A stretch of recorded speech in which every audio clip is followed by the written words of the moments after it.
Round 5 of the Blancpain Sprint Series takes place on the Algarve circuit in southern Portugal. But before the action gets underway, let's look at last time out in Moscow. A rocket start from Vincent Abril saw him take the lead in the HTP Bentley, while it all got a bit close behind. Enzo Ede on the grass, tapping into a spin Albert von Taxis. That was the view on board from Vincent Abril as he cruised through the middle. This was the rear view from the Ferrari as it all got a little bit busy into turn 1. And Albert von Taxis, the man who started on pole, was sent to the back. There were also problems for the Zero BMW Team Brazil car. The battles were intense at the front of the order as the race leader, Vincent Abril, came into the pits to hand over to his teammate, Maximilian Buch. Good work from the HTP Bentley squad as the 333 Ferrari squad also came in to change their tyres and drivers, and out went the 77 BMW.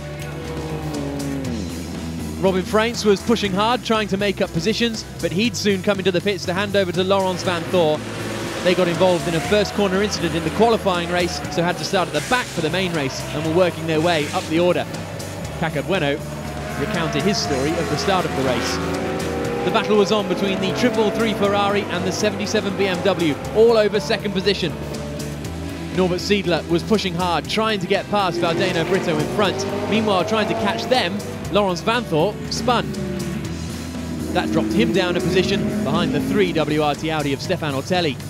But Vincent Abril watched on as his teammate Maximilian Buch came through the final corner. The first win for HTP with their new Bentleys. A superb performance from Buch and Abril, bringing them right into championship contention. And the first win in Blancpain Sprint for Vincent Abril. On the Thursday night, there was a parade down to the Portimao town centre. The trucks made their way down, unloaded the cars, and the fans were able to meet and greet the drivers. There was even a little bit of burnout action from the new JRM Nissan. At WRT, Christopher Mies and Enzo Ede are looking strong this weekend. Mies managed to put it on pole position in qualifying, and it will be hopefully a strong race weekend for them. Meanwhile, in the number 1 WRT car, they are leading the championship. Laurens van Thor and Robin Frains looking forward to the weekend. Well, we're leading the championship by 15 points now, so a lot of stuff can happen. This circuit doesn't really suit our car, we reckon, so it's going to be a difficult weekend for us. If we can finish on the podium, should be great, and not to lose a lot of points against the Bentley, because I think the Bentley should be strong here. And if we go to Misano and Zandvoort, it's kind of more our tracks for the car.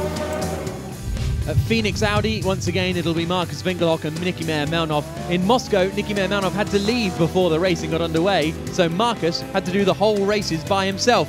This weekend, they're convinced that they will be there or thereabouts come race day. All season long, we've been fighting for the podium. I think that we showed that we have the pace. We just had a little tweaks here and there, which made it impossible for us to get to the podium. But if you look at the field, it's so close, so everything has to be spot on that we are on the podium. But for sure, otherwise we wouldn't be here if we wouldn't be thinking of winning, being able to win, or being on the podium. At ISR Audi, the Fjordbach brothers aren't here this weekend, so it will be the sole entry for Philippe Salaquada and Marco Bononomi. The Audi team are getting stronger and stronger in their first season of Blancpain Sprint, and it's certainly a circuit that Marco Bononomi enjoys, having raced here in the past, and they'll be looking for a strong weekend. I think the track, I really like it. I enjoyed it in the Formula 3000 back a few years ago. I think it fits quite well to our R8. And yeah, we did some simulation setup and things. I think we are pretty ready and for the big fight. Caca Bueno and Sergio Jimenez have been unlucky so far this season in their Zero BMW, often getting caught up in incidents, none more so than at the start of the race in Moscow, where they were taken out in the start of both of the races. But in the sister number 77 car, things are looking good. They are third in the championship at the moment, Attila Abreu and Valdeno Brito at the wheel. They are well within reach of taking the championship lead if they have a good weekend here. We should be on the pace, in the middle of the grid, but let's see how we can improve the car. We tested here in the beginning of the year. We improved a lot the car. Hope we can use this setup and this adjustment also here and have a good lap time during the weekend. Over at HTP Bentley, the team were delighted to take their first victory in Moscow with the new Bentley Continental. In the 83 car with the new livery is Jules Simkowiak and Max van Splunteren, and they'll be hoping they can make their way further up the grid after van Splinteren's promising debut. But in the 84 Bentley, it's Vincent Abril and Maximilian Buch. They are just 15 points off the lead of the championship, and Abril knows that they could be in with a shot this weekend.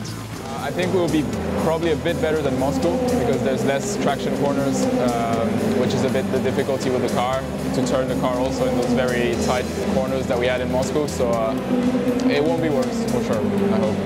A superb weekend for Reiter Engineering Lamborghini in Moscow saw them win the qualifying race, but it's a very different circuit here, so Nicky Katzberg isn't quite as confident. I think it will be a bit different than Moscow. Moscow was mainly first gear for us, so very low speed. This is a bit more in between. So yeah, let's see where we are, but I think we can be confident. I've been here a lot, spent a lot of time here in winters, and it's an amazing circuit. It's quite bumpy, but it has something special to it.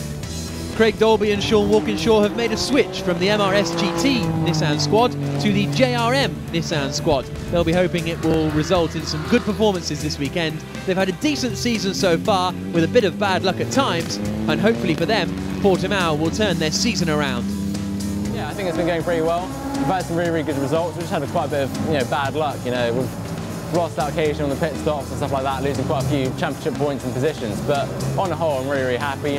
Both myself and Craig have been really happy with our times and performances so far. Hopefully we can just get maybe a podium or two by the end of the year.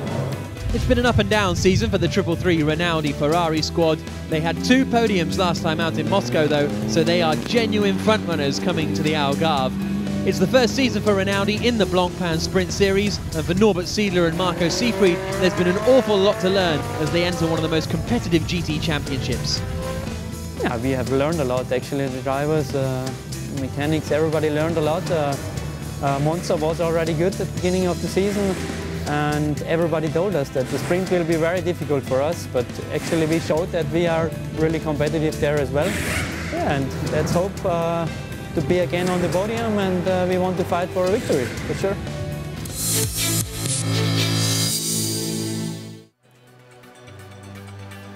The qualifying race for round 5 of the Blancpain Sprint Series is about to get underway here in the Algarve. My name is Jack Nichols. Alongside me in the commentary box is John Watson as we get ready for the 1-hour race that will set the grid for tomorrow's main race. It's overcast here, still pretty warm, 22.9 degrees Celsius, track temperature 26 degrees. As you can see, a bit of thunder and rain predicted for later on. Hopefully it won't hit us during the race here today.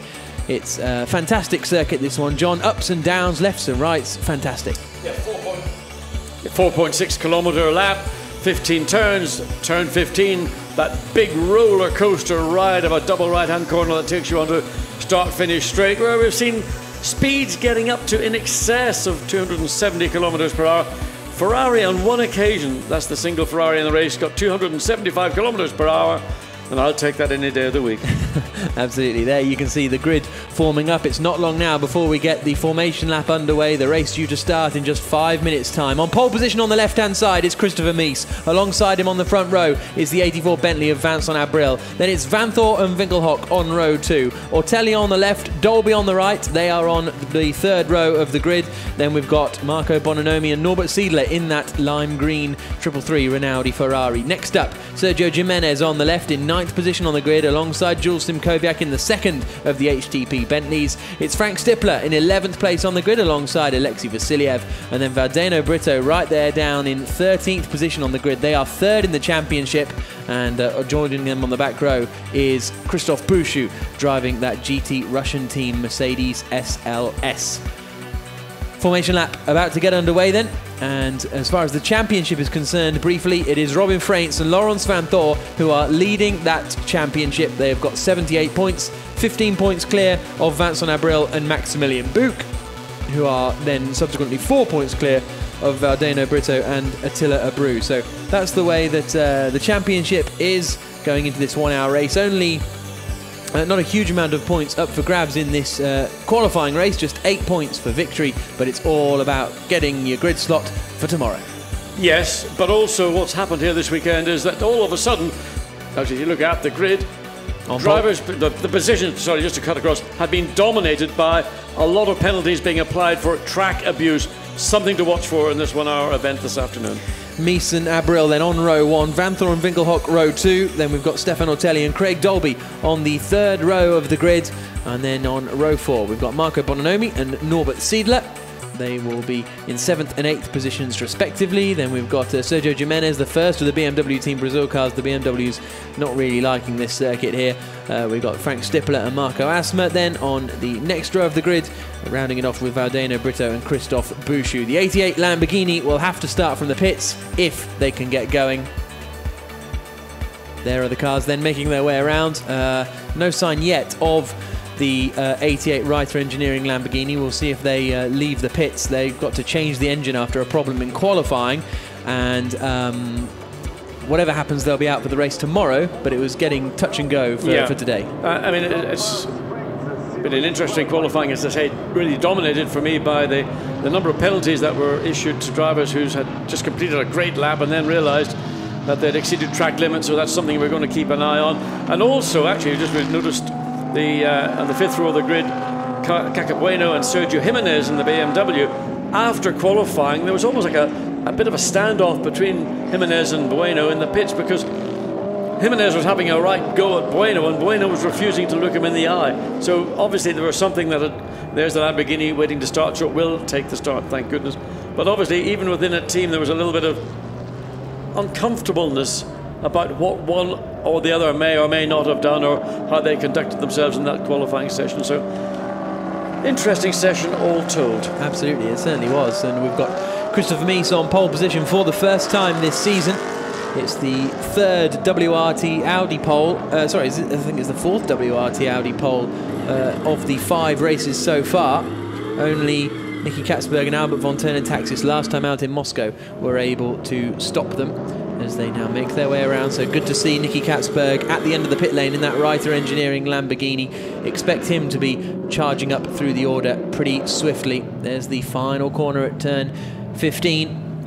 The car's getting into formation, the windscreen wipers going just a little bit, maybe a few drops of rain here on the circuit in the Algarve ahead of the 1 hour sprint race that will design the main race grid for the action tomorrow. In comes the safety car. When all the cars have crested this hill, the lights will go out and the round 5 of the Blancpain Sprint Series will be underway. Watch for the lights, everybody running at the same speed. Anytime now, we will go racing, and who's going to get the best start? It's immediately Vincent Abril moving to the right-hand side to try and cut off, and he's managed to do it. So another great start from Abril to move into the lead of the race. We're on board with the race leader. Christopher Mies trying to go around the outside, goes all 4 wheels off. Where is Mies in the Audi? He's back in front. That could be contentious. Vanthor in 3rd, Winkelhock 4th, and in 5th place we've got Stefan Ortelli. So pretty much as you were up at the front, but I imagine that move from Christopher Mies may be investigated, John. Yeah, it may well be. It was a little bit of force majeure on the part of Christopher Mies.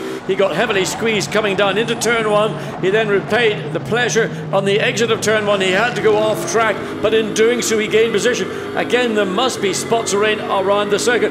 More cars, we see the wipers beginning to be used as they come up the hill into turn 7, and well, that advantage, if we look at the 2nd of the Bentley, dives down the inside of the BMW into turn 7, and hard to see whether he got that done. Yes, he did indeed. That was Jules Simkowiak making a move on Valdeno Brito, who must have got him at the start as they crest the hill. Then we've got Craig Dolby up there. I think he's remained in 6th position, and Laurens Vanthor very close to the back of Vincent Abril as they now drop down the hill up towards turn 13. A pit stop window between 25 and 35 minutes where they'll come in, change all 4 tyres, change drivers, and head back out onto the circuit once more. So it's Christopher Mies who leads as we come round to complete the end of the first lap, and he's already managing to bridge a bit of a gap back to Vincent Abril behind. Yeah, and some drivers just have favourite racetracks, and from memory, I think Christopher Mies was very, very quick here last year. Of all the Audi drivers, probably was the quickest. And again, this weekend, he seems to just dial into the racetrack with the Audi,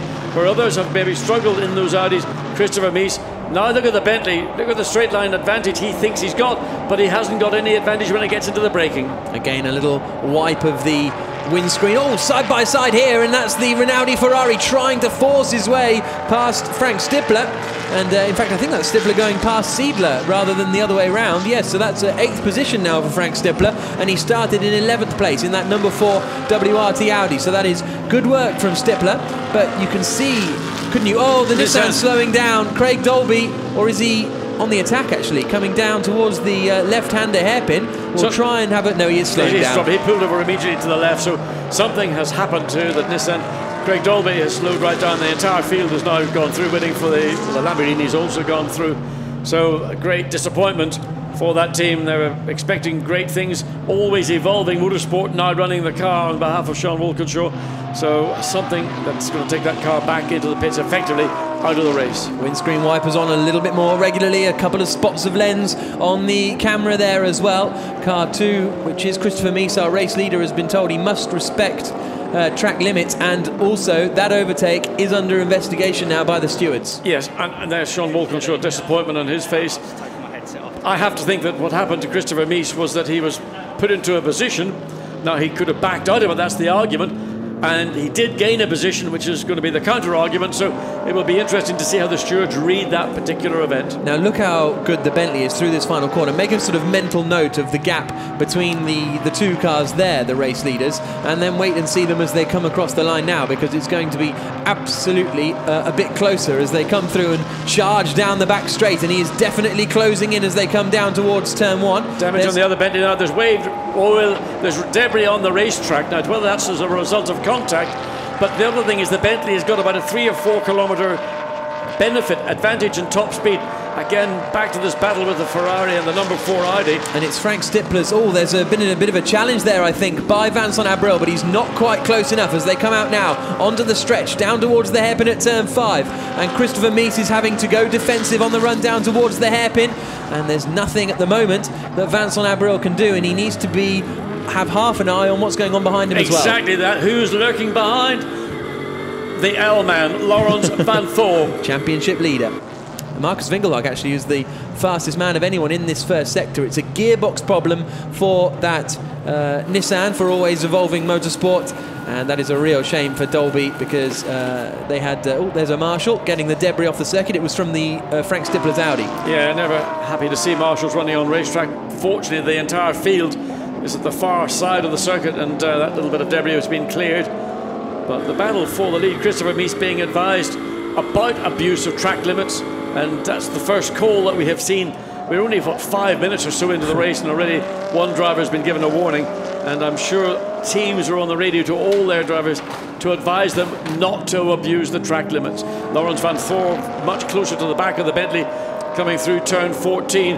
But again, the Bentley's got that slight straight line speed advantage. Yeah, those twisty bits are where it comes into the hands of the Audis, because they're able to close in. But then here, as we crest the hill, there's the lead Audi and Christopher Mies. You can see that now the Bentley is closer to Mies than he is to Van Thor, so it really does ebb and flow over the course of the lap. I think we're going to have a move here from Norbert Seidler, trying to get past Marco Bononomi down into turn 1. Leaders stay nose to tail as they come down into turns 2 and then 3.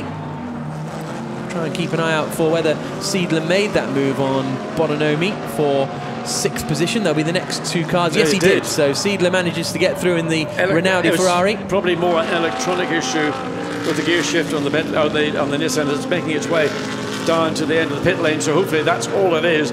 But of course it'll end up now being little more than a test session for the Nissan team, who are expecting Always Evolving Motorsport to learn a great deal here in Portimao. Yep, unless they get a safety car, because I don't think they've gone a lap down. Well, they might have done actually. I'll keep an eye out for that one.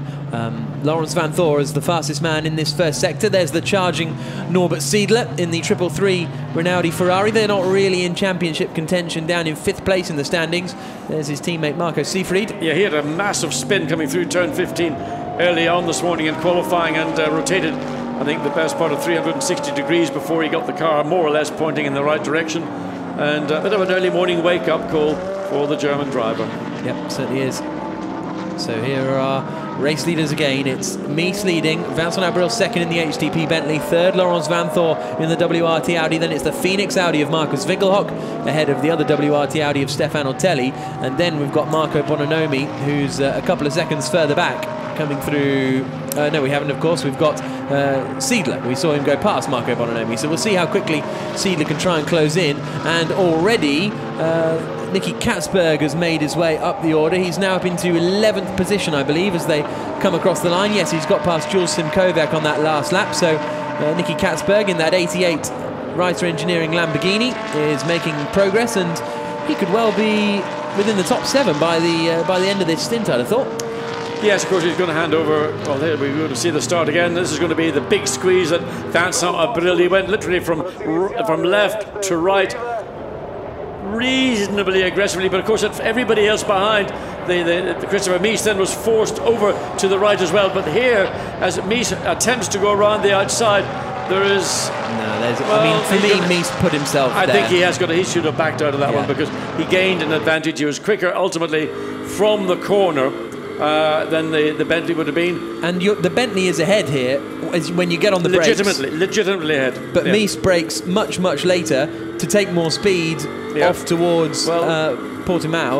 That's the benefit of having replays. We get a clearer view, and from that I would not be surprised if Christopher Mies has got to either hand back the lead of the race to the Bentley or might suffer a penalty. But in the heat of the moment at the first corner, lots of things go on, so Christopher Mies maybe felt that he was squeezed.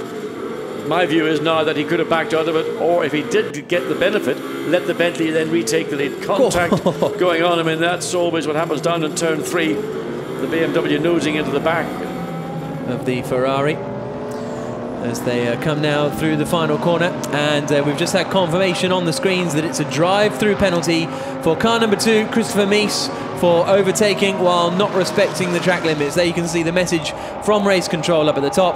And does it surprise you that WRT didn't say let him back through? That's quite clear. That would have been my move. If I'd been in the pit wall, I would have said immediately let the Bentley take the lead.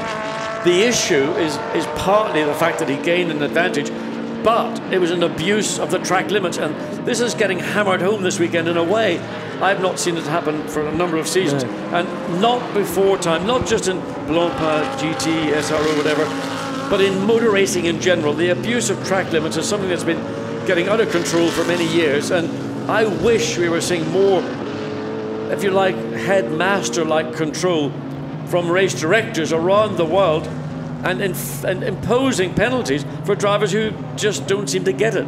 There's a racetrack, there's a limit on either side of the racetrack. Stay within it. Done? Well, I'll come up with something in a minute. I absolutely agree. You know, to some degree, one might say it's going to take something away from the race. One might say, if you were being a little bit less harsh, you might have said, instruct your driver, Mies, number 2, to fall back behind number 84, second place car of Avril. Because it will remove the battle for the lead a little here, but Mies was in the lead, you know, illegally. So, you know, it's I think it's the right decision as they come down now through the final corner at turn 15. You can see Mies has really started to stretch his legs, and he's going he's coming in now. Stay out. No, he's not. Wow. Well, there's Enzo Eid, teammate of Christopher Mies, and his day is gone, sort of somewhat pear-shaped. But you know, it's just that's into turn 1. Always problems with cars running off the track.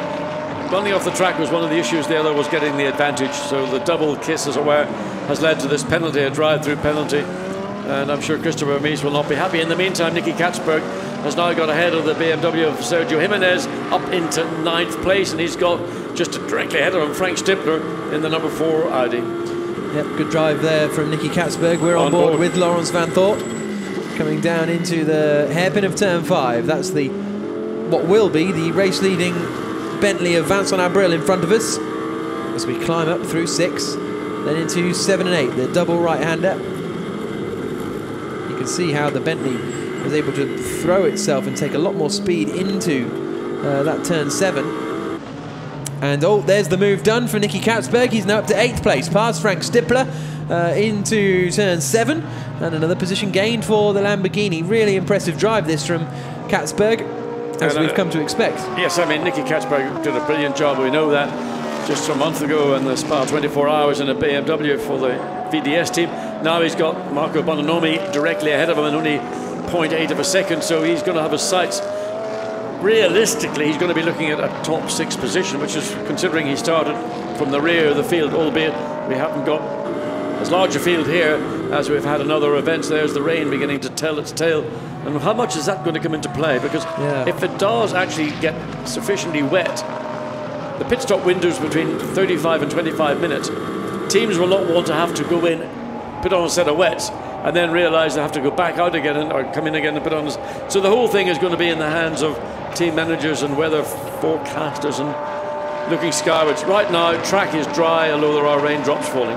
So Christopher Mies leads this race, but he still has to serve a drive-through penalty for overtaking illegally at the start. So Vincent Abril effectively is leading, but he's currently second on the road, ahead of Laurens van Thor, championship leader, in third spot, and Marcus Winkelhock behind. Stefan Ortelli subsequently. There's Vincent Vos. I just wonder if WRT are appealing or complaining or something, and that's why he's not coming in yet. I just wonder whether the discussion that's going on with race director may well be more to do with the penalty rather than the actual crime. Is the penalty too severe for the crime? Bearing in mind it was turn 1, opening lap. There was a lot of pressure from Abril going into turn 1. He really did squeeze the right-hand side of the grid. So there may be, in their opinion, mitigation which they would like to be considered. So the option might be, well, rather than a drive-through penalty, you could add a 10-second time penalty to his race finishing time, which would probably drop him down currently to around about 7th. That's 10 seconds is between 1st and 7th place. Or alternatively, they might just say, okay, let the Bentley take the lead. But then others would say, well, where's the point of having restrictions on track limits if you're going to be bullied by a team principal into changing your judgment? It goes on and on and on. Penalties don't tend to be negotiable, do they? As through the final corner comes Christopher Mies and stays out again. He's got Vincent Abril a little closer this time around. The gap was 1.4 seconds. It's now 0.8 seconds. So Abril was quick on that last lap. Yep. And we go on board with Nicky Katzberg now. That's Marco Bononomi up in front of us. And look at this. Good straight line speed here from the Reiter Engineering Lamborghini Gallardo down towards turn 1. I don't think he's going to be quite close enough to make a move, but I don't think it'll be too long before Nicky Katzberg is up into 7th position, or at least challenging for that 7th position. And it's little Winky, Marcus Winkelhock, who actually is beginning to put a bit of pressure on Laurens van Thor, currently in 3rd, and Van Thor has dropped back by almost, he's now 1.5 seconds behind the 2nd place Bentley. You can see the gap. Winkelhock looking in the G2 Audi R8 LMS, and it's looking to try and squeeze Laurens van Thor as we see this battle again going on for 7th place. And I wonder how long it will be before Nicky Katzberg, the momentum that he's had since he started in the pit lane, will carry him up and beyond what is now the 7th place Audi of Marco Bononomi. So here we go into turn 8, climbing up the hill. Lamborghini turns in better than the Audi, back to this battle for 3rd place. Van Thor in that 3rd place at the moment, and he has dramatically dropped back from the rear of the Bentley as we go back on board with Nicky Katzberg. So we've got a battle over 3rd and a battle over 7th at the moment. And we're on board with the 8th place car of Nicky Katzberg. Katzberg really can't do an awful lot around these sort of turns 12, 13, 14. He will try and then get it launched as he comes off, 14 down. Look how close he got to the back of the Audi, and there is he's in. So the appealing from WRT regarding the penalty has been lost. So the penalty is now being served. Vincent Abril takes control of the race with a comfortable, well, 1.6 seconds can be comfortable. He's got a comfortable 1.6 second advantage. Yep, so Vincent Abril leads for the HTP Bentley team. Christopher Mies serving his drive-through penalty. Laurens van Thor is in 2nd place. Marcus Winkelhock is in 3rd position. That's Enzo Eid, the man who will get into that number 2 WRT Audi at the back of the field. And well, not quite at the back, because we've got Craig Dalton. No, that Nissan did lose a lap, unfortunately. So they are still down in 15th place, Craig Dolby and Sean Walkinshaw. but it's all going to be about the battle for second, third and fourth, I think, at the moment, because didn't quite catch what I think Enzo was giving some kind of sign language, which I think meant everything's good, don't worry about it, we'll be back at the races when it comes down to the Sunday, the money race rather than the position race, which is what Saturday's race normally is for. Absolutely.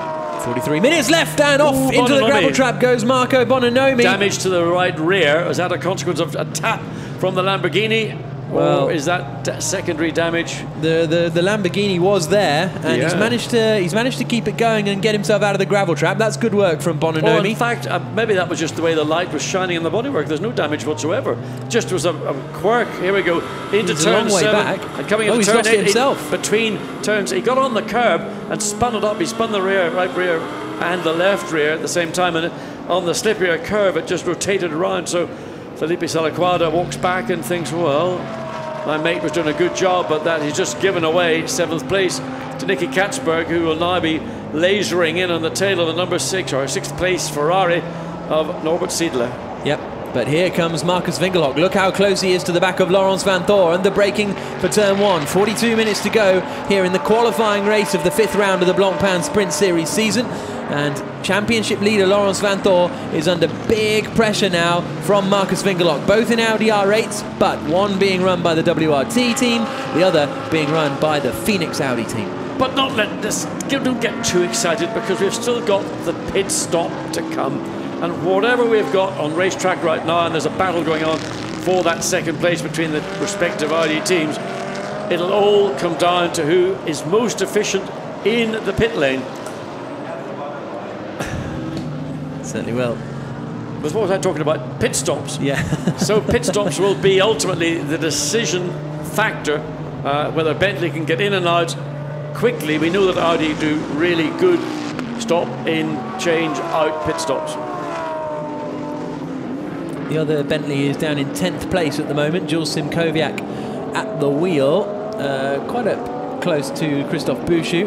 And then we'll keep an eye on Siedler and Katzberg, whether they're not really closing in on this gang in front. There's about a 3.5 second gap from this lead group back to the Ferrari, and they're lapping at a similar pace as Nicky Mermanov takes some energy marshmallows and watches on as his teammate Marcus Winkelhock is looking to take that second place away. Through the final corner they come, the cascading down turn 15, and then up over the crest. We've got 5 minutes till the pit stop window opens. I don't imagine many of these guys will come in as soon as possible.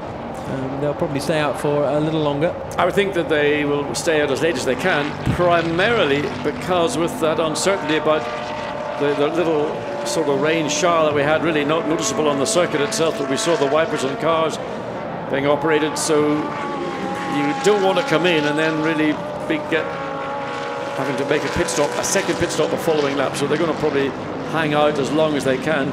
And currently Vincent Abril lapping roughly in the sort of now middle 1 minute 46s, fractionally quicker than we're seeing from his Chargers in 2nd and 3rd place. So now we're seeing Marco Bononomi trying to unlap himself from behind Craig Dolby as they come through the right-hander and then start to climb the hill. Yes, so Bononomi got out just in front of Christopher Mies as they come through the left-hander. Now, we're looking for a jump start here, apparently. There's rumours that there might be one, so we're just trying to keep an eye on it. You're not allowed to break formation before the lights go out. There go the lights. Well, certainly the Audi, I thought, had the slight advantage, but then the Bentley just powers its way up along and ahead. So it's very difficult to tell on that head-on shot. The cars are coming literally in your face. So I wouldn't get too excited about a start. That's the issue there that really has been the focal point for the stewards to determine how much advantage and how much did the Audi number 2 of Christopher Mies run off track. And this battle for second place, Laurens van Thor seems to consolidate it, and Marcus Winkelhock, having caught up to him, isn't really able to do very much more, so just nip and tuck all around the racetrack. And if anything, it's Stefan Ortelli who's now hovering to make it an Audi trio in 2nd through 4th place. you wonder if Winkelhock was able to get past, whether he'd be able to mount a bit of an attack on Vincent Abril, because at the moment, Abril's getting away by 0.3 of a second a lap. Well, let's not wonder. Let's make a commitment. And let's say, yes, if he got ahead of Lawrence Van Thor, he could make inroads into the Bentley. There we go. Heard it here first. Down into the hairpin of turn 5 then. And you can see these two pretty much running at the same pace because they are running nose to tail on the track. Through goes Vincent Abril, the race leader for the HTP team. And it was interesting what Maxi Buch said after the last race in Moscow, where they didn't have the fastest car, but they won. And that was, you know, what got he and Maxi Goetz to win the title last year in Blancpain Sprint, was that they didn't always have the fastest car in that Mercedes SLS, but they'd end up winning, even if they didn't have the outright pace. Well, and pace is only a part of winning these events, because position on the grid is very important. Your pace obviously is important. To me, the key to winning one of these races is getting in and out of the pits quicker than your competitors, because if you can make up time in the pit lane, it's a lot easier than making it up on the circuit. And then once you've gone through the cycle of your pit stops, and assuming you're in the lead, then you have to only basically consolidate that position by running no quicker than the competitors running behind you. I think it sounds awfully easy, don't I? Exactly. 37 minutes to go then. 2 minutes before the pit window opens, so it won't be, well, not for these guys, it won't be the end of this lap. It might be actually. No, it won't be for our race leaders, but I don't think they'll come in anyway. But maybe for your likes of your Stiplers and your Jimenezes and your Bouchus, they may be getting ready to come in at the next time around, as our leaders come up to 3. The 84 HTP Bentley of Vincent Abril continues to lead the way. Lawrence Van Thor there, number 1 in second position.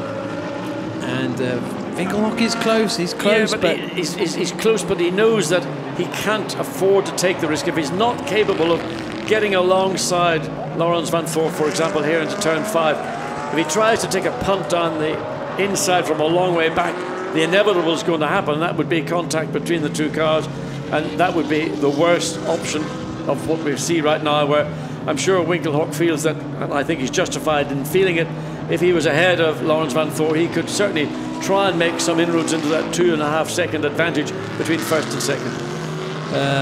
Valdeno Brito is battling with Marco Asma over 11th place, and I think Asma has been trying to attack him for that 11th spot, but that 77 car is the 3rd place car in the championship, and this weekend could put them, you know, maybe not out of contention, but it's certainly going to be a dent if they finish this race in 11th place. I mean, the Mercedes is all over the rear of the BMW. Looks to go up the inside. A risky place to do it, because there the road is blind. You're you're aiming the car where you think the apex is. That's the race leader, Vincent Abril, and yeah, nice clean exit, no abuse of the circuit limits. Comes across the line, 1 minute 47.3 against a 46.8 for Lawrence Van Thor. Van Thor has picked the pace up again. He's sort of ebbed and flowed lap on lap. Some laps he's doing a 147, some he's doing a 146. Oh, that's brave from Christopher Mies up the inside of Marco Bononomi. Came from a long way back. Bononomi gave him space, and they're going to go side by side through this final. Well, no, they're not. Mies is going to go through. So Christopher Mies up into 13th position then, past Marco Bononomi. Both of those two have had their trials today, and Bononomi decides to come in to hand over to Felipe Salaquada with the pit window open, also in his Caca Bueno and Sergio Jimenez's car, the 0 BMW. I wonder if Jimenez will strap him in a little tighter today after or maybe leave the belts loose, actually. The worst option is having them loose rather than being tight. So here we see Bononomi in. Handing over to Felipe Salaquada, so difficult a day for ISR, unfortunately, after showing some good pace in qualifying. And there's still this battle going on, and Valdeno Brito ahead of Marco Asma just about. Yeah, I mean, the Mercedes tried to go the long way around down at turn 5, and of course, being on the inside as the BMW was, he had control in the exit, and he then actually was able to control the speed off the corner from the Mercedes at the same time, which is one of the little tricks as a racing driver you soon learn to develop to give you somewhat of an advantage, as we see again. Number 84, the lead Bentley. The Bentley's been pretty quick also in the straight. I mean, outside of the Nissan, it's been the quickest, the best of the rest. An early stop, interesting. Yeah, so Vincent Abril comes in to hand over to Maxi Buch. Buch was actually quicker in the qualifying session earlier on today, so this is one to keep an eye on. So the 84 Bentley comes in from the lead of the race.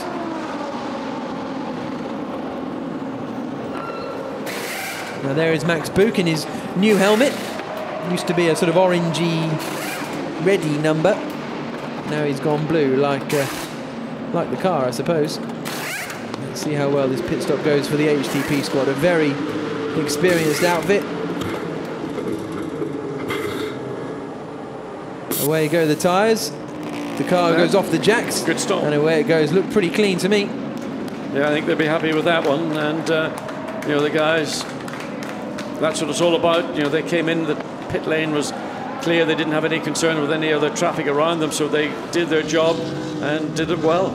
So now the question is, how long will these two stay out for, Van Thor and Winkelhock? Because, I mean, it's not a massive undercut like Formula One, but Maxi Buch's tyres will be a little fresher, but equally a little colder. So we'll have to wait and see. Down the hill. Then through the left-hander at 12, which brings them up to 13. Rear of Van Thor's car there, looking pretty unstable, you have to say, under braking. I think maybe that's been some of the problem he's been facing, you know, throughout the race. He's not comfortable with the car. He's not showing the kind of pace that we normally expect, and he's been under challenge from Marcus Winkelhock, who's done everything but get past the second place, the Audi of Laurens Van Thor, the number 1 Audi on the door, and most people's mind probably the number 1 driver in the team. Yeah, absolutely. So 31.5 minutes to go. Still, we've got this battle between Valdeno Brito and Marco Asma continuing, and it is still Brito who's in front, but so far back off the race lead, it's a bit surprising. I mean, okay, the circuit doesn't suit the BMWs perhaps as much, but to be this far off is quite incredible, considering that car has been off the podium in 2 races out of the 8 we've had so far this season, and even then they were 5th. To see them now some 27 seconds off the lead of the race is a big surprise for the Brazilian BMW crew, and I don't think it's a happy surprise for them at what is their sort of home race. I mean, I don't know whether, I mean, I know it's not cold, but it's not Brazilian weather, and we've seen that they do like and they do perform well in those conditions. I mean, this is a circuit which I would have thought would have suited the BMW very well, because there's no real part of the racetrack which is dominating top speed, not like Paul Ricard, for example, although the BMW here is slowest of all the manufacturers in a straight line. But the bits around the rest of the circuit should more than compensate. As we see, another spot of water on the camera lens in the pit lane. So Max Buch has rejoined in 12th place. So wait and see just where all this plays out. Waiting for the lead and second place Audis to make their pit stop. We've got just coming up to oh, here we are. So Van Thor is, I think he'd be quite happy to get out of the car. I don't think this has been a happy stint for Laurens Van Thor. And it'll be Robin Vrijen standing there with a seat insert in his right hand, who will pop in and hopefully won't be shocked by how the car is performing. There's a great drive by Nicky Katzberg. Yeah, he's right on the back of Norbert Siegler now. The other interesting part of this is whether Marcus Winkelhock can use the clear air to perhaps leapfrog this number 1 WRT Audi. He's got this lap and one more lap in which he can try and pick up, maybe it'll be no more than maybe 2 seconds a lap, or 2 seconds over the 2 laps. But every 2 seconds counts. It means there's a little bit less pressure here in the pit lane for the Phoenix team to get that car serviced. Robert Vrijen gets away. So now the question is, where is that 84 HTP Bentley? Coming around the final corner is the answer. Max Buch at the wheel. Robin Vrijen is making his way out of the pit lane now. This is going to be quite tight, actually. The number 1 WRT Audi hits the limiter and floors the throttle. This is going to be very, very close between the two of them, and I think the number 1 car is into the lead, but Buch's going to have the momentum. Buch's going to have the speed. Buch's going to attack on the run down towards turn 3, noses towards the inside, not close enough to get past, and the number 1 WRT Audi championship leaders have managed to leapfrog the Bentley. And Maximilian Buch had to get on the brakes big time because he was about to run into the back of the Audi, and that's what I was talking about, pit stops and winning a race in the pit lane, and that's what WRT have done. They've given their driver Robin Friends the opportunity to get into the lead of this race because they did a quicker pit stop than the great pit stop we saw from the Bentley team, the HTP team. Now the question is, what has Marcus Winkelhock been up to whilst the others have been battling and fighting? Can Winkelhock get himself into this fight as well? His last lap of 46.9, which wasn't astonishing from Vinky, but he comes into the pits now, and we'll see where because he was just behind the #1 WRT car. So in theory, he's pretty much where the Bentley is now, depending on how the pit stops pan out. Again, it's going to be about pit stops as the Lamborghini comes in. A great drive by Nicky Katzberg, going to hand over to Albert von Thun and Taxis. In the meantime, just having seen a Salaquada actually on his outlap, did the fastest sector time. So here is the battle for the lead now, and this is not quite because there's still Stippler in effect is in the lead. Frank Stippler, everybody else above him has now made pit stops. Come on, get the car rolling. Come on, Nicky Meyer-Melnhoff, what are you? You've lost 3 seconds sitting there. On board with the Bentley, coming through the final corner. Really good run through there from Maxi Buch, and he is closing in on the back of Robin Friends as they come down towards turn 1. Keep an eye out to the right-hand side. Are we going to see a Phoenix Audi? Not quite. Now Buch looks to the inside into turn 1, gets on the brakes, gets the lead of the race. Friends tries to hold on very cleverly. Buch just opens up the steering a little and squeezes him out wide. Bentley back in the lead. Yeah, that was a good overtake by the German driver Maximilian Buch. He got the advantage off turn 15, that little bit of additional straight line speed that Bentley has over the Audi. I noticed actually quite early in the pit straight, Robin Friends was dabbing the brakes just to make sure that when he got on the brakes into turn 1, there was a full pedal. So is that an issue that maybe we're not aware of? Because this car has not been performing, the #1 Audi, to the normal level that one would expect. And maybe Robin Friends, by just showing that, dabbing the brake just to make sure the pedal is there when I get wanted big time. So great stuff from Maximilian Buch to seize the initiative and seize the lead of the race going down into the first corner. 26 minutes to go. We haven't had Stippler and Marco Asma make their pit stops yet. Everyone else has been into the pits, so Nicky Meyer-Melnhoff has emerged in what I believe will be a net 3rd position as they come through the right-hander now of turn 12 and drop down the hill. Here's a look at the replay then, and sells him the dummy a little bit, doesn't he? Yeah, I mean, that's good overtaking. And been side by side turning in. The Bentley's got to slow down more than the Audi because it's a tighter apex for him. And in doing so, the back of the car got unstable, forcing Friends to have to go off track. And I mean, I would call that a racing incident. There's no malice. What Friends did was pretty fair. He didn't try to deliberately block. But here you can see how much tighter it was. I mean, just simply, Maxi Buch couldn't get the car slowed down. And I would let that go as a racing incident. There's Renaud Dufour, the man with his arms folded on the right-hand side, the man who looks after the HTP team. And there's Vincent Abril looking a little nervy, but there's no real need to, because now the pit stop window is closed and he's stretched his lead a little bit, as Maxi Buch. So that means overall we've got the 84 Bentley in the lead, the #1 Audi in 2nd place, 3rd is #6 Nicky Meyer-Melnhoff, and still in 4th place is the 333 Ferrari. So we haven't actually had it from pit window opening to pit window closing.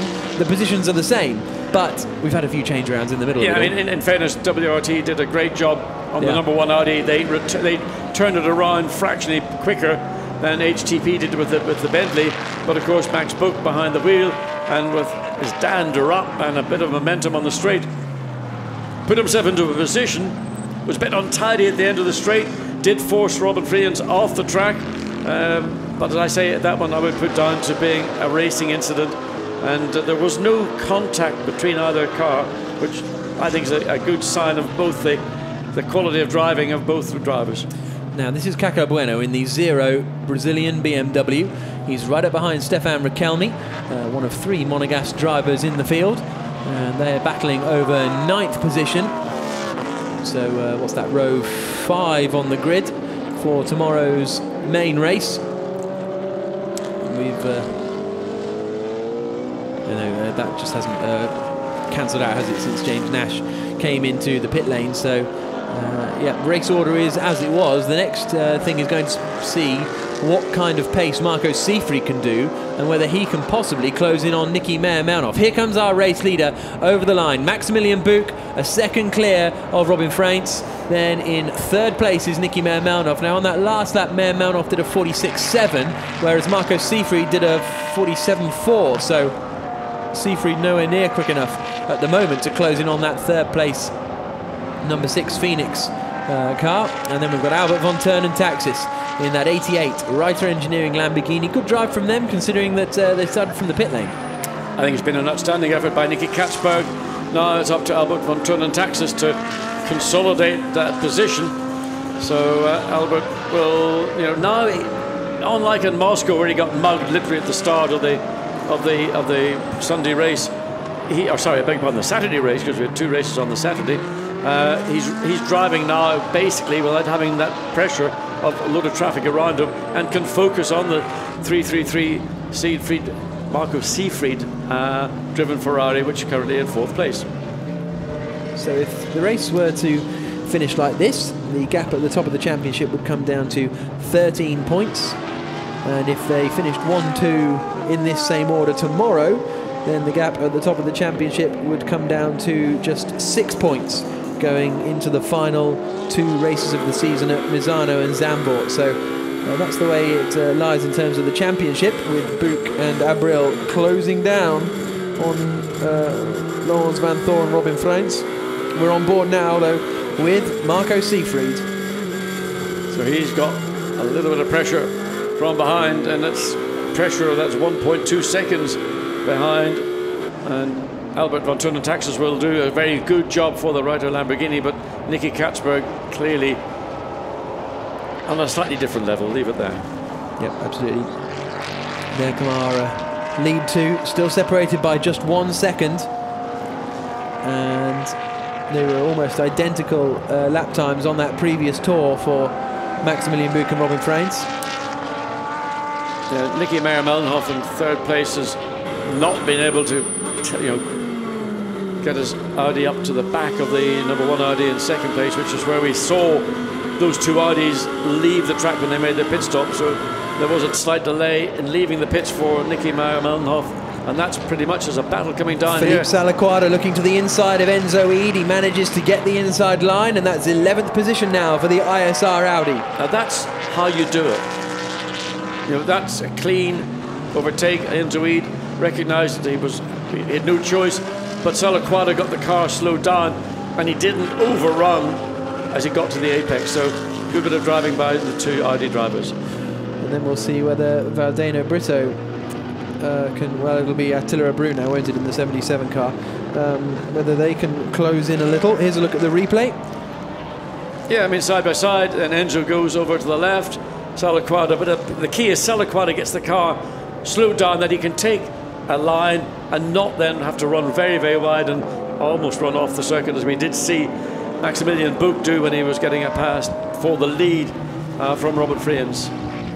20 minutes to go here in the Algarve, round 5 of the Blancpain Sprint Series, and it is Maximilian Buch who is leading the way, former Blancpain Endurance Series champion, and was effectively the Blancpain Sprint Series champion of last year. But you can see that man there, Robin Freins, in the number 1 WRT Audi, Formula Renault 2-litre champion, Formula BMW champion, Formula Renault 3.5 champion. He's closing in. There's the move finally from Max van Splunteren. He's been trying to get past Alexei Kadachev ever since the pit stop window closed, and now Van Splunteren has managed to get his way up into 9th position, while the sister car is leading the race. And they're still dragging a bit of the bodywork. The left-hand side wing is one of the wheel arches, extension to the wheel arch, sort of dangling in the wind. But Robin Freins is doing a strong drive in this middle part of his stint, as we see him beginning to ebb into the advantage. We saw the pass down at turn 1. Max Buch made a forceful move there. The wing actually is becoming more detached, I think, as the race goes on. So whether that'll remain in place or whether it may have to be brought in to get it secured, don't think it's of any danger right now. But it'll be interesting to see whether the Audi can actually maintain that slightly elevated pace over the Bentley. The last lap between the 2 cars were just about a 10th of a second difference, but it looked actually more than that as they came into turn 1. And now Robin Frames has taken 0.2 of a second out of Buch in the first 2 sectors as well, so it's getting a little closer, Frames, but it's one thing to catch, it's another thing to pass as they come through the final corner at turn 15 to complete lap 23 and start lap 24 with 18 minutes to go. Now let's time them across the line. It's just 0.6 of a second now, so Frames really closed in on that last lap, but it's tough to pass this Bentley. Well, the Bentley's got the fractional advantage through turn 15, down the pit straight into turn 1, and Robin Frames, it is difficult to make a clean pass anywhere else around the racetrack. There are options. A little bit of rain again falling on the windscreen coming through turn 4. The gap, you can see it's probably a little more than about 4 car lengths. The camera makes it look longer. Down into turn 5, this is an opportunity to pass, not now, but if you can get yourself closer to the back of the car you're racing.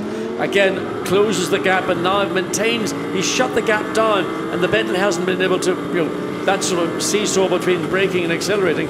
So Robin Frames, literally by corner, is getting himself into a position where he might want to think about, well, where is my best position on the racetrack? Where can I best think about making an overtake? Yeah, absolutely. This is 75. Philippe Salaquada now trying to find a way past Alexei Kadachev after Max van Splunteren went past.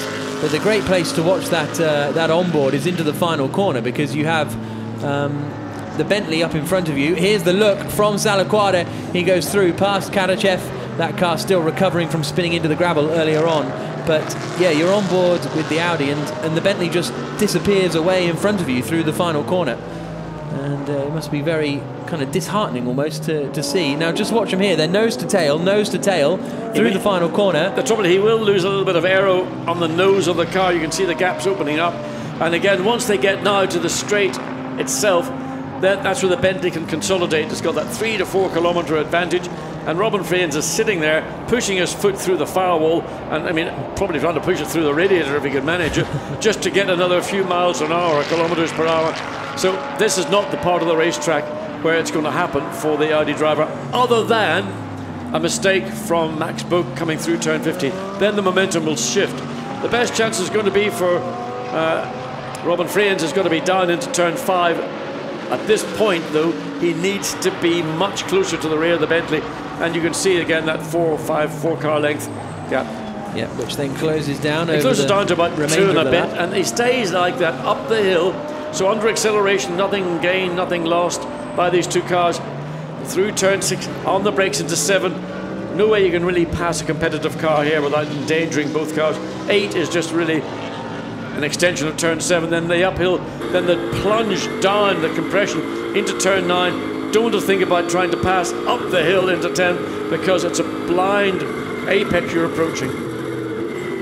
Now this is the onboard from Robin Frames. Now if we just stick with this through the final turn, that's where you really see it. You'll see through this twisty bit, the Audi is stronger, gets on the brakes, closes in. That Bentley isn't quite hooked up. No, it's not. The back end of the Bentley is moving around a little bit. Where Robin Frames needs to be careful is not to get too close to the Bentley here, but to get the, to make his charge. But so that, hold on, so as he comes into 15, he is not being affected by the Bentley, but he's closing all the way. And again, it's just that very fine balance that Frames has got to find. Look how the Bentley just goes. Yeah, amazing illustration of the differences between these 2 cars as Robin Frames gets on the brakes down into turn 1. Very neatly done. And the one thing that's for sure is Maximilian Buch is cute enough. He's won enough races and he knows how to win a race, to use the strengths of his car and not be bullied by Robin Frames behind him, putting pressure on other parts coming down into turn 5, up through turn 7 and 8, and up the top of the hill into turn 10. He knows that his advantage is going to be on the straight, and as long as he doesn't make any errors or doesn't have something unforeseen, I mean, there's not a lot of traffic around him, so that's not going to come into play. He's really got the handle over the Audi, and with 13, three-quarter minutes remaining, probably it's as safe as it could be. And now Marco Seefried is starting to close in on Nicky Melnhoff by the tune of about 0.8 of a second a lap, and there, out of the race unfortunately, is Stefan Rakelmi. he and Ortelli having a discussion, and I think it was just a mechanical problem for Riquelme. We didn't see him have any contact out there. So the number 3 WRT Audi out of the race, our first retirement of the race. But yes, Nicky Mermelnoff is getting closed in a little by Marco Seefried in that battle over third position. Gap's down to 3.5 seconds now, but we've still got 13 minutes to go as these two come nose to tail once again out towards the final corner. I mean, getting that close, you're never going to win. It took a load of the inside of the corner because you're having to back off, you're having to check the throttle for 2 reasons, but primarily loss of downforce from the disturbed air coming off the Bentley, and that means any advantage that you had accelerating off 14, you immediately lose. Yep, onto the brakes into the first corner. 12.5 minutes to go. But how do you can't, surely the more if you just drop back, then you're going to lose the time there anyway. The idea for me would be that you use the strengths that you've got, and the Audi clearly has got strengths off 14. He's not being able to exercise his strengths off 15 because he's allowing himself to get too close to the disturbed air from the back of the Bentley, and consequently that affects the front end of the Audi turning into 15. And once he has to then juggle the throttle, he's losing forward momentum because the engine's not driving, it's sort of basically hovering until he can get the grip back on the front tyres to then get onto full throttle.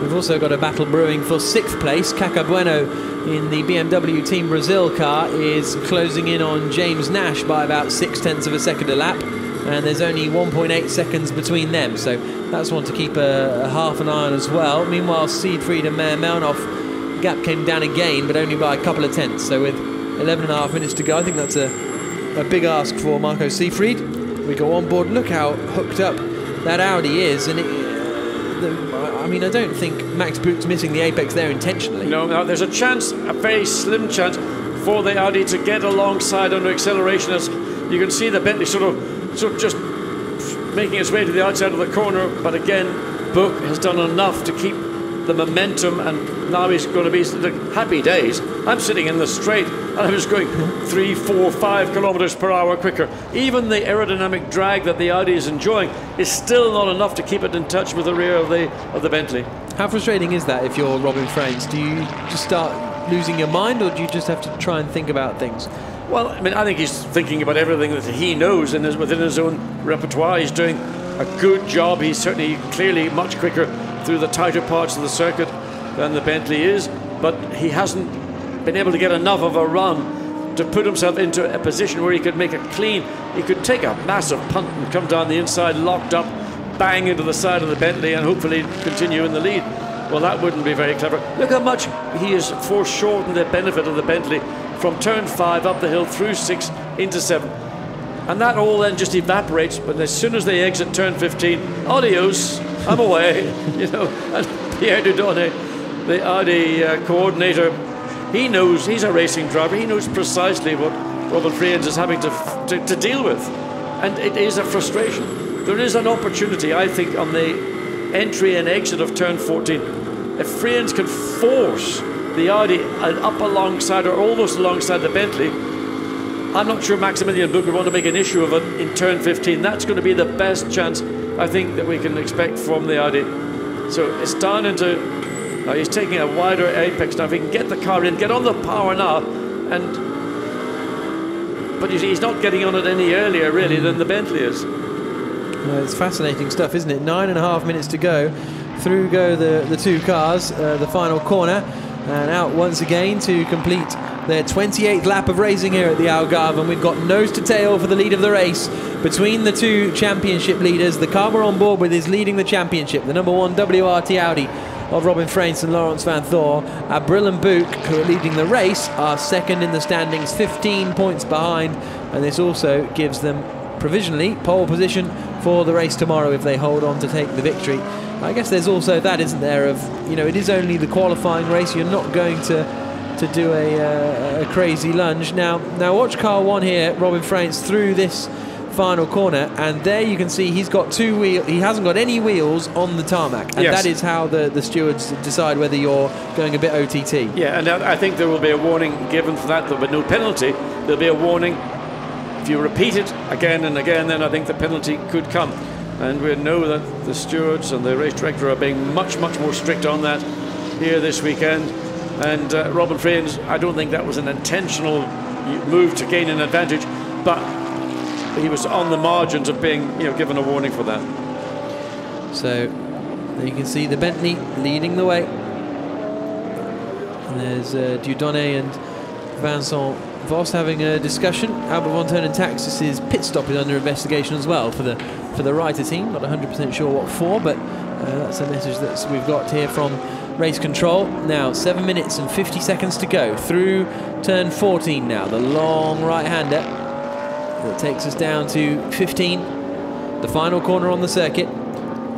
Caca Bueno hasn't really been able to close in on James Nash much more in their battle over 6th place. And same is true of Nicky Meirmanov and Marco Seefried. So no real battles closing in, apart from Enzo Ede and Valdeno Brito, actually, for 11th position.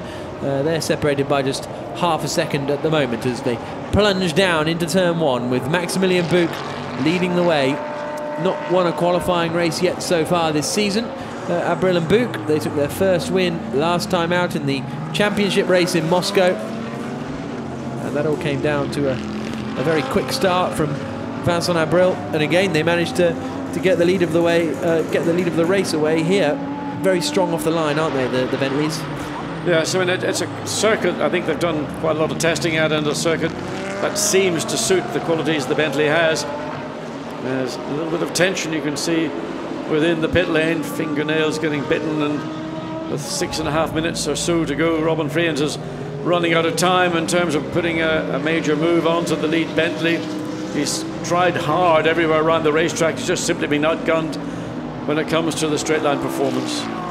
Yep. 6 minutes and 20 seconds to go.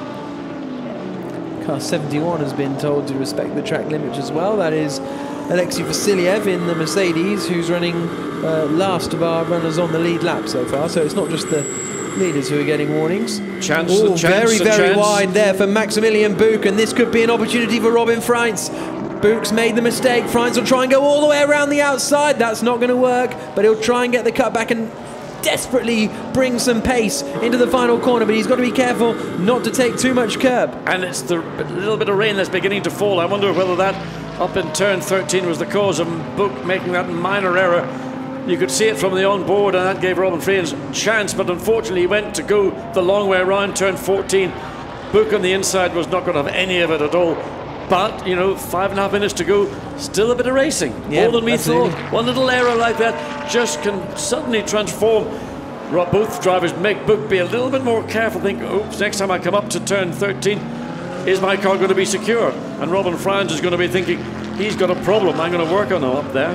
Absolutely. And that's one of those scenarios where if that had happened one corner earlier, you feel that they might have been able to get a move done, Robin Freins, because that's the area of the track he was closest. But as it was, where he made the error, the next corner was going to be the strength of the Bentley. Drive-through penalty for cars 70 and 77 for not respecting the track limits. That's Alexei Karachev in the GT Russian racing car and Valdeno Brito for BMW Team Brazil. So not a good weekend for the Brazilians here.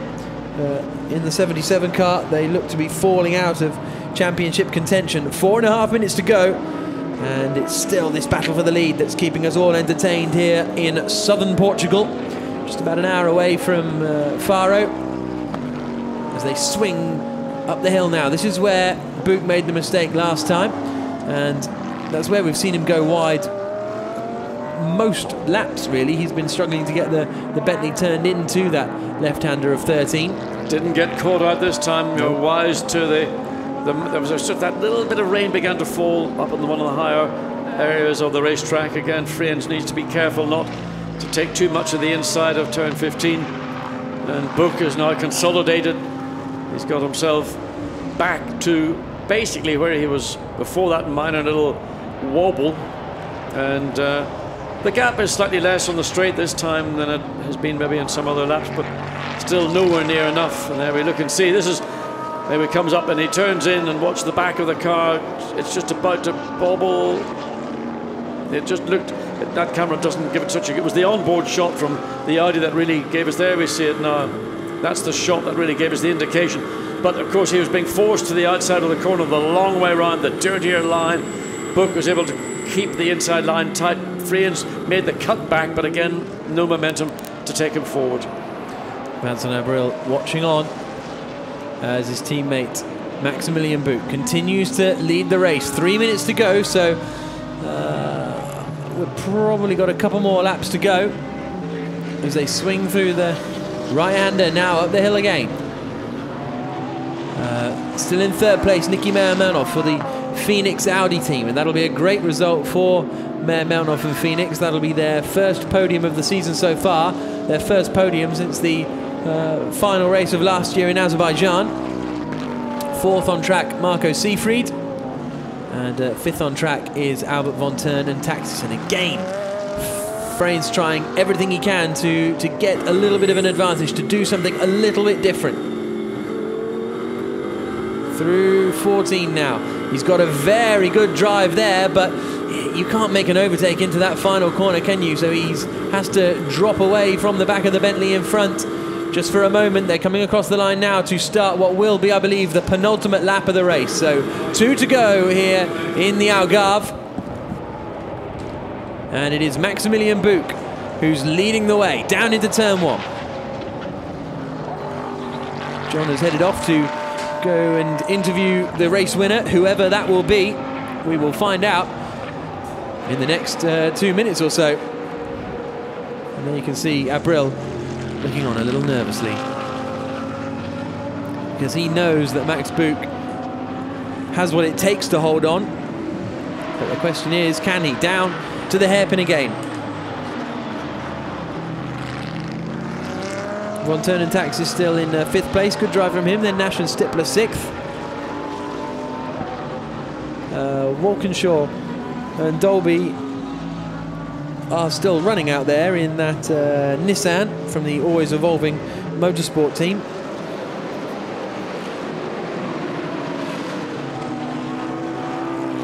Up the hill, a minute to go, so this is the penultimate lap of the race. You see the different lines that Robin Friens is taking, trying to find a way past.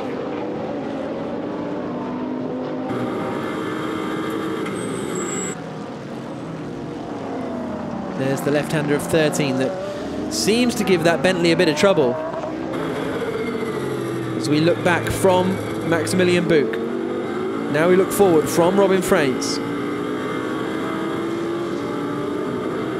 Still that rain is lurking, but not heavy enough to do anything about it. So now they come across the line to start the final lap of the race here in the qualifying race in the Algarve. Final lap begins with just half a second between our race leaders. Nerves on the face of Renaud Dufour. Nerves on the face of Vincent Abril. And I imagine all around the WRT garage too. The clock counts down to 0, so we are on the final tour of this Algarve circuit. Where can Robin Friens try and make his pass? It's got to really be up towards 13 and 14, because he's not going to make an overtake going into the final corner. It's got to be done before then. And even if he gets past, oh, look at that great drive out of the corner from Friens. Is he going to be close enough perhaps for a look into 7 or 8? Buch holds the middle ground.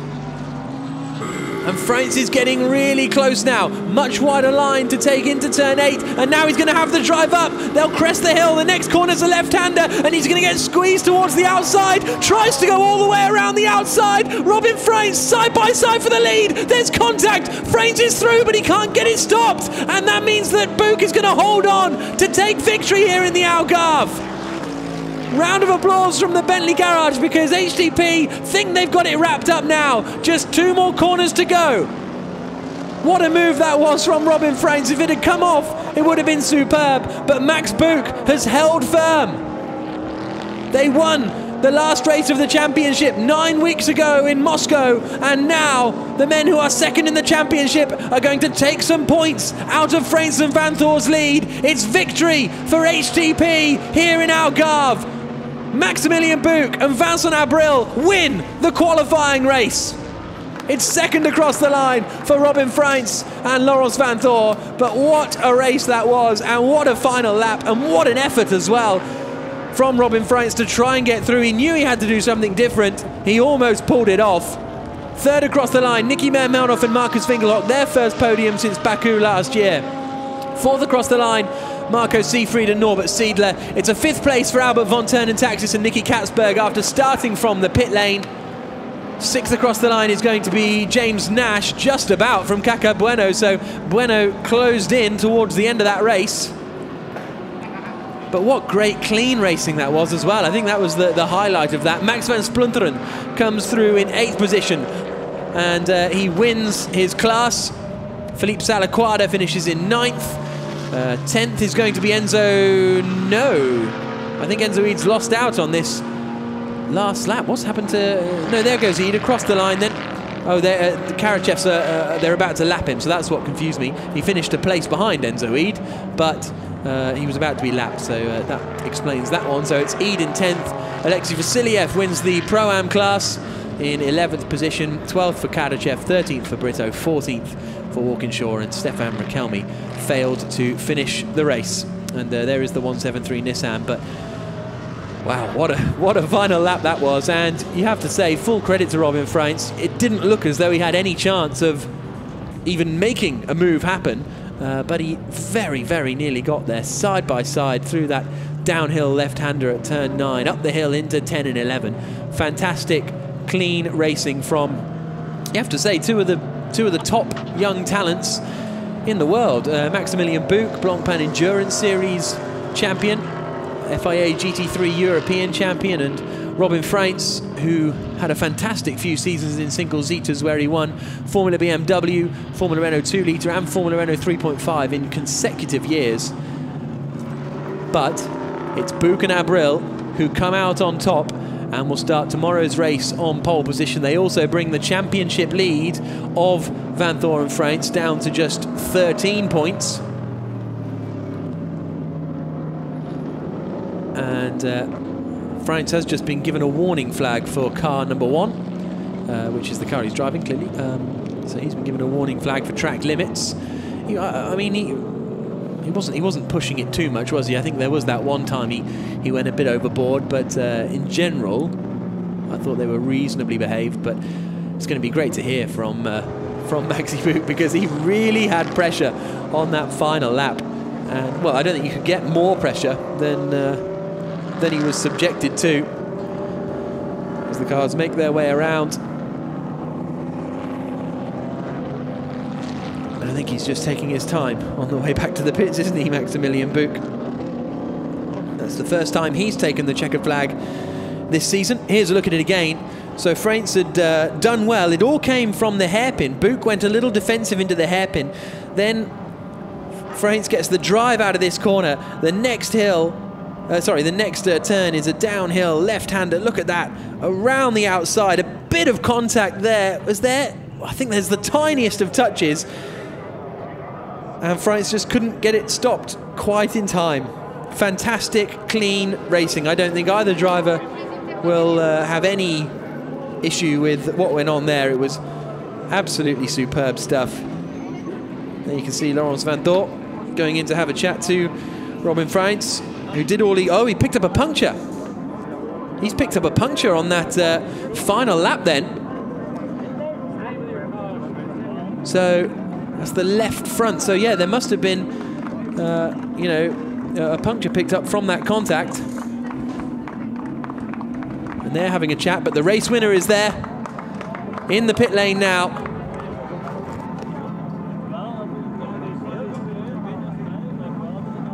Out of the car climbs Maximilian Buch, winner of the qualifying race. And Abril congratulates him. You scared me is the line to Maxi Buch there. So a first qualifying race win of the season for Max Buch and Vincent Abril. There you can see Winkelhock and Mer Melnoff, third place. Really good performance from them. But now let's hear from our race winners.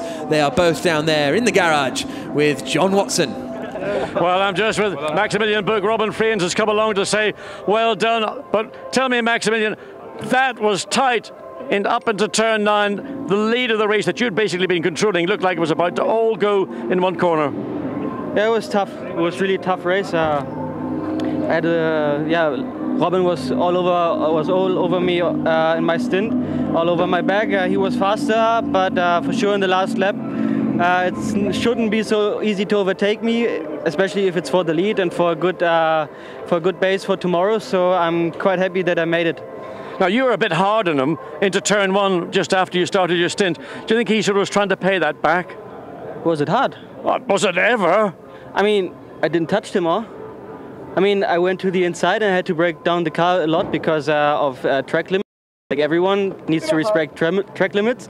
And I went to the inside but didn't touch him. I'll talk to you about it later. Vincent, congratulations. But also, you got involved in controversy in turn 1 with Christopher Mies. He went the long way around of you, got the lead, then he had to drive through penalty.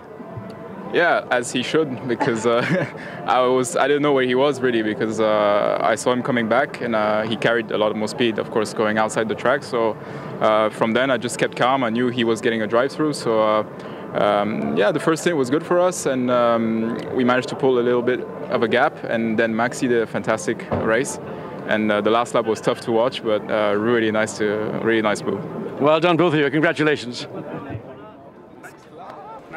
So great to hear from our race winners. I think John's being a little harsh on Maxi Buch there, isn't he? He's looked all right to me down into turn 1. But Robin Friens and Laurens van Thor, let's hear from them.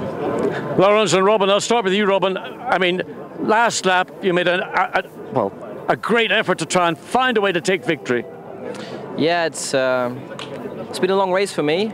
I was struggling to overtake Buch, but couldn't find a way. And then the last lap, he started defending and found a way around the outside in 9. But then it was just enough room for an Audi car. I don't think for a Bentley car though, but it was just enough room for me. And we touched just before the braking and it blew my tire away. So it's bad luck, but it's racing and I enjoyed it. Well, a great effort. Laurens, you started the race, but we didn't quite see the normal Laurens van Thor performance. Why? I don't know.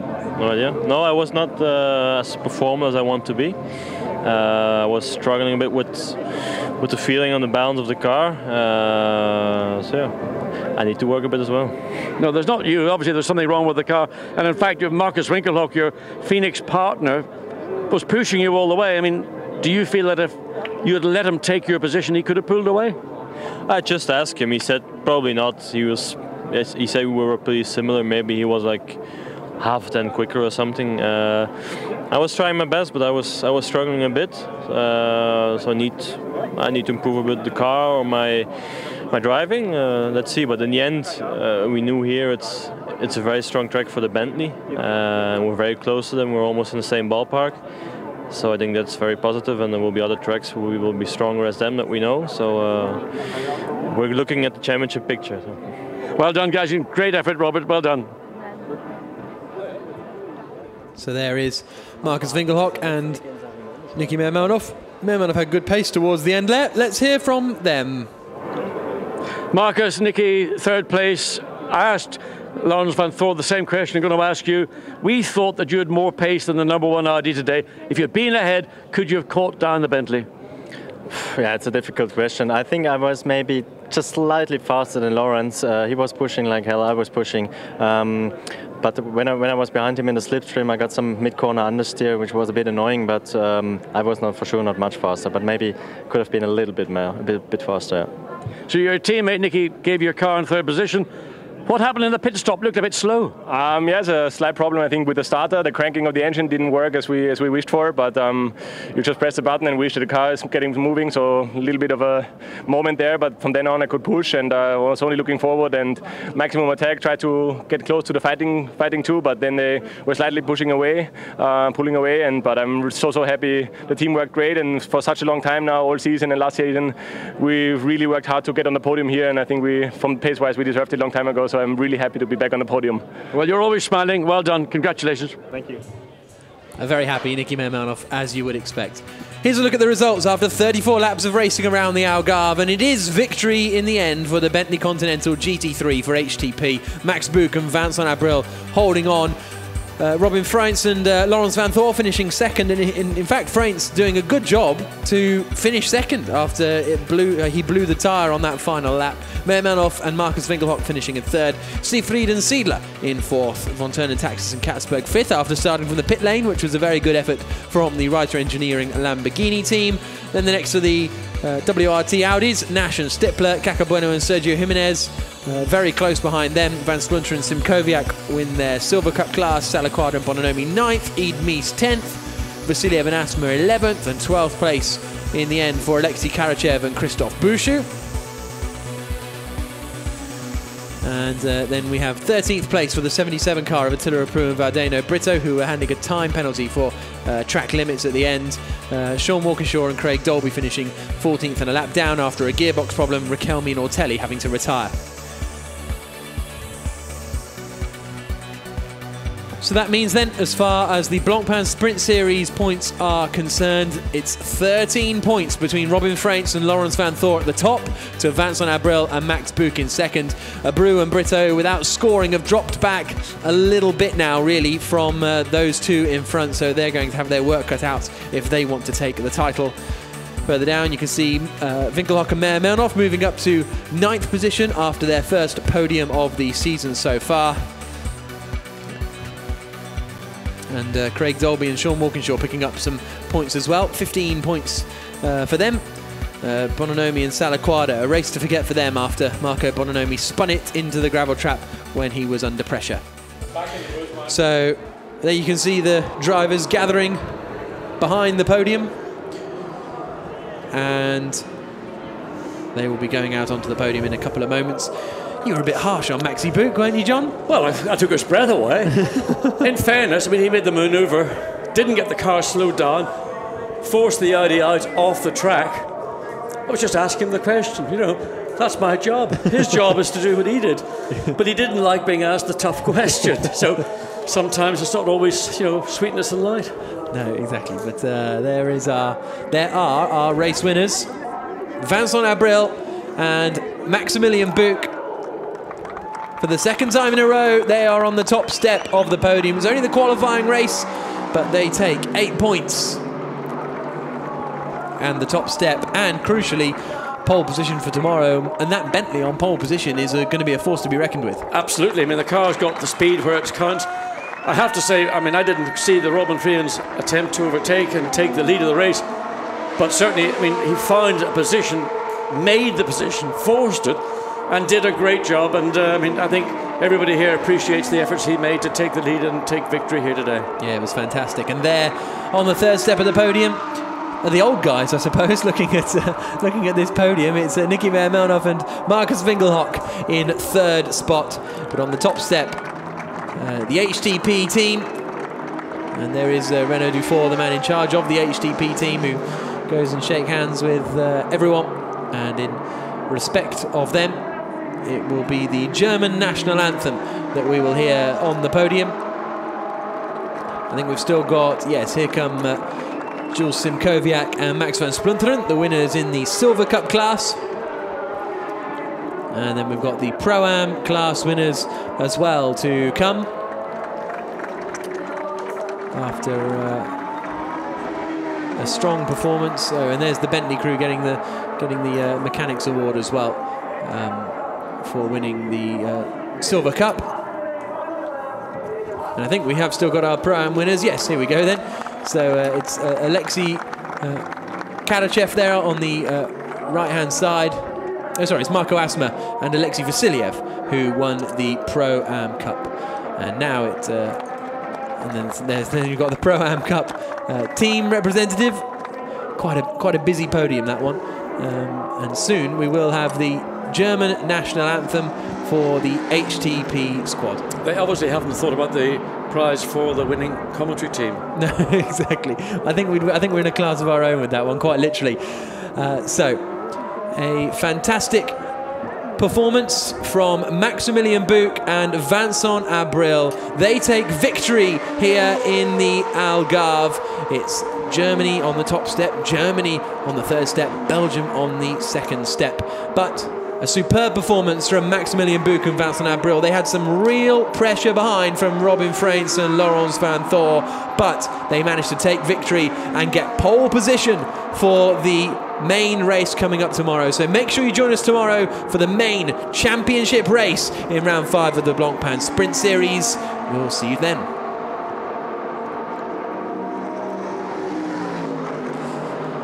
And for those of you who are still with us on the internet, thank you very much for sticking with us, and couldn't really hear the German national anthem through all that because they've got practice underway. I think it's qualifying actually for the GT Sports Club.